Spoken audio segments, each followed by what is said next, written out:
Hi friends, it's your pal Scott, and today I want to talk about Stranger Things Season 2, Episode 2, Trick or Treat Freak.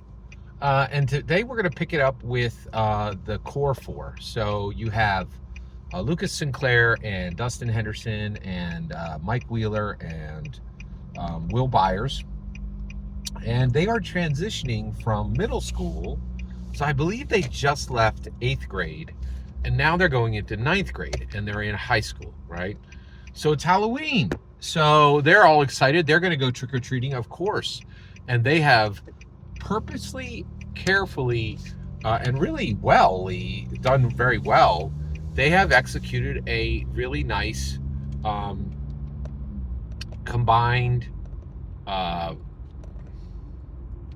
Halloween costume. So what is that Halloween costume? So it is the 4 Ghostbusters, and this is great because like we're in 1984 now in the show, and this is the most popular movie of the time, and so they are going as Raymond Stantz and Peter Venkman and Egon Spengler and Winston Zeddemore, right?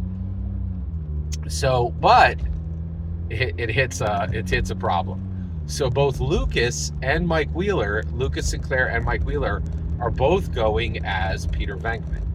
And so, and this was a funny part of the scene where, it was a very funny part of the scene where, Lucas is like, hey, I wanted to be Venkman and you needed to be Zeddemore.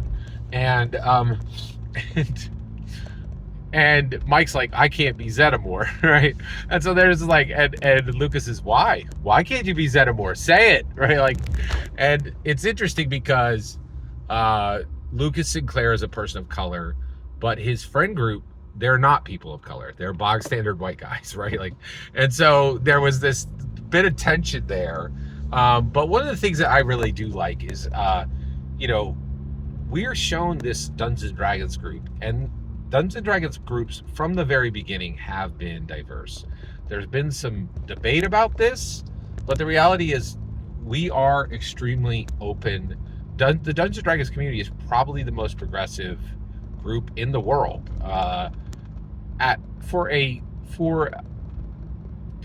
larger community. I really, because the reason why is we're extremely well read, we're charismatic, we're confident, we're intelligent. And all of that requires you to be able to talk to people and communicate people.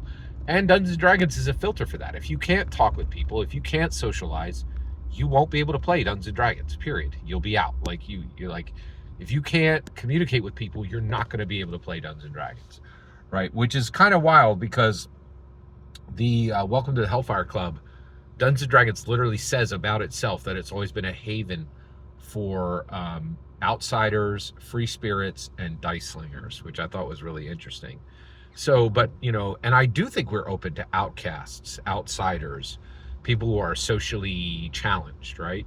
But you get in and you have to overcome those, right? If you can't just sit there and say nothing, you're not gonna keep your seat at the table unless you start to interact with people, right? So I thought that was really fascinating. But also, here's where it gets really, so they all go together, right, to high school. And they realize they are the only people in the high school who dressed up for Halloween.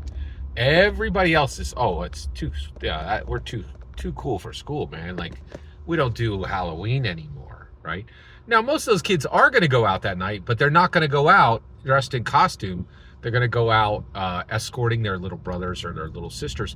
Or, and we do see this, they're going to go out and they're going to prey on the kids who are out there actually trick-or-treating and steal their candy, which is pretty horrible. But just so you're aware, it was pretty realistic. There were, man, the 80s and 90s were bad. A lot of people were like, oh, back in my day, people were pretty horrible in the 80s and 90s. And I'm not sure I think people might be better today. Like, I think we have built a much more inclusive, much more loving, much more kind society. Oh, wait a second, isn't Trump? Yeah, even with Trump, right?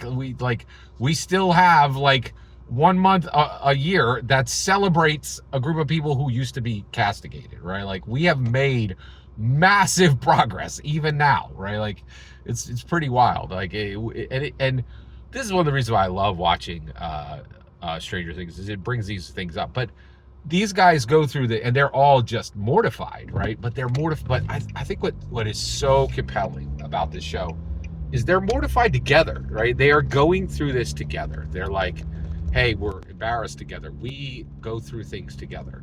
And this friend group is extremely it's a beautiful picture of how friend groups should function. And it just shows right there, like, if you want to be a good friend group, start playing Dungeons and Dragons. And they're right. Dungeons and Dragons is incredible. It's really amazing. Every single word you just heard in this video is my humble opinion. Nothing more, nothing less. The important part is when I get to hear your humble opinion. When you get in the comments and send your traffic. Please consider liking, subscribing, and have a fetch millennium.